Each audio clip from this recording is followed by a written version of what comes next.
Now I am going to start frog. Frog can live both on land and in a fresh water and belong to class Amphibia of the phylum Chordata. The most common species of the frog found in the India is Rana trinana. इसका मतलब क्या है कि frog जो है वो land पे भी रह सकते हैं और फ्रेश वाटर में भी रहते हैं। फ्रॉग जो हैं वो फाइलम कोडेटा और जो है इनका क्लास एम्फीबिया है। और हमारे इंडिया में जो मोस्टली फ्रॉग पाए जाते हैं उनकी स्पीसीज़ होती है Rana ट्रिगोना। They do not have the constant body temperature. Their body temperature varies with the temperature of the environment. Such animals are called cold-blooded और poikilothermal. इनका बॉडी टेम्परेचर फिक्स नहीं होता हमारी तरह, लाइक हमारा 37 फिक्स है, बट इनका फिक्स नहीं होता है। इनकी बॉडी का टेम्परेचर जो है इन्वायरमेंट के टेम्परेचर पर डिपेंड करता है, उसके बेसिस पे वेरी करता रहता है। ऐसे एनिमल को कॉल ब्लडेड या फिर पोइकिलोथर्म कहते हैं। You might have also noticed change in the color of the frog while they are grasses and on a dry land. They have the ability to change the color to hide them from their enemies. Camouflage. This protective coloration is called mimicry.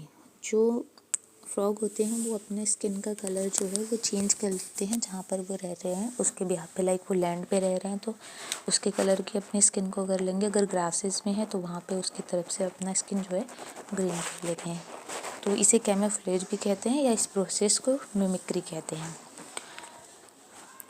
You may also know that the frogs are not seen during the peak summer and winter. During this period, they take shelter in a deep burrow to protect them from the extreme heat and cold.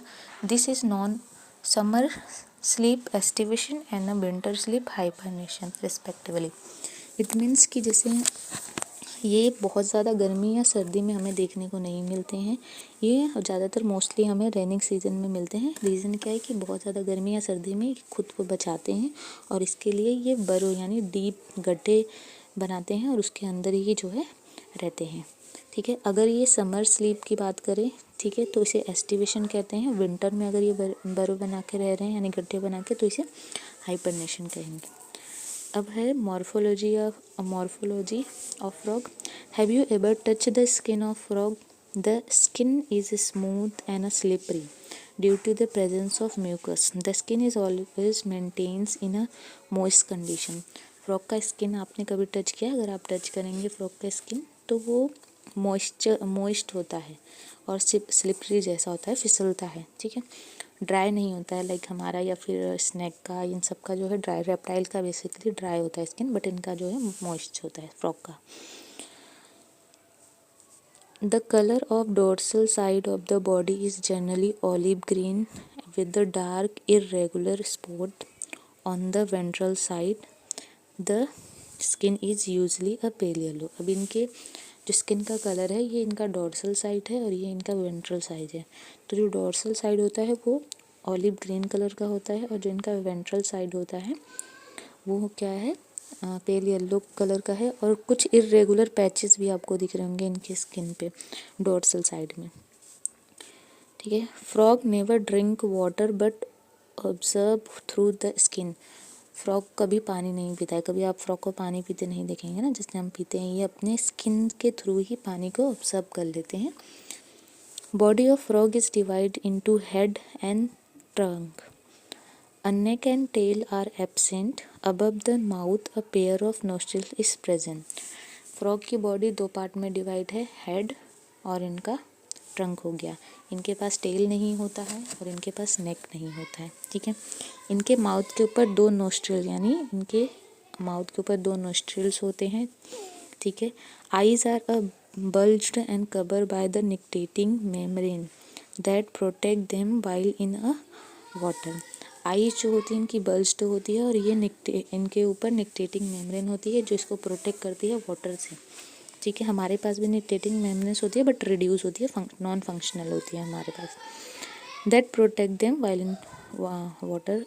On other side of eye a membranous tympanum ear receive sound signal. The forelimb and hind limb help in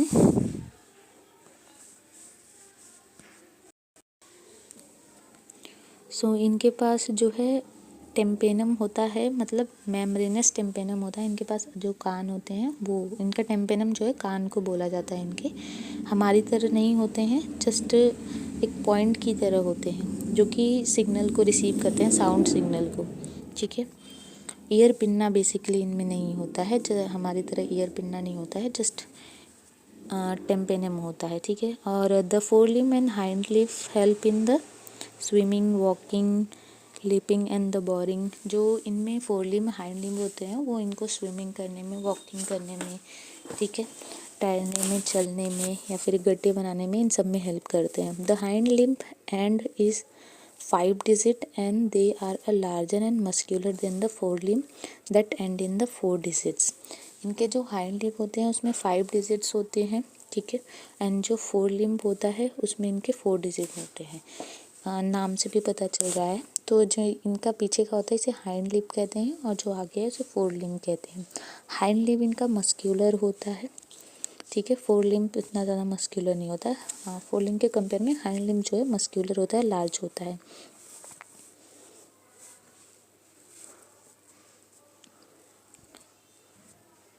Feet have the badger disease that they help in the swimming. Frog exhibits sexual dimorphism. Male frog can be differentiated by the presence of sound producing vocal sac and also copulatory pad on the first digits of the forelimb, which are they absent in the female frog। अब हम mail frog को female frog से अलग कैसे करते हैं, इन दोनों में डिफ्रेंशिएट कैसे देख पाएंगे, डिफ्रेंशिएट कैसे कर पाएंगे। तो जो मेल फ्रॉग होता है उनके पास साउंड प्रोड्यूस करने के लिए, यानी फीमेल को अट्रैक्ट करने के लिए वोकल सैक होता है, ठीक है, जिससे वो साउंड प्रोड्यूस करते हैं और फीमेल को अट्रैक्ट करते हैं। और इनके फर्स्ट डिजिट पे जो इनके फोर लिम्ब का फर्स्ट डिजिट है उस पे इनके जो है कैपुलेटरी पैड प्रेजेंट होता है, जिसे कैपुलेशन के दौरान जो है होल्ड करते हैं फीमेल को, ठीक है। नेक्स्ट है एनाटमी ऑफ फ्रॉग।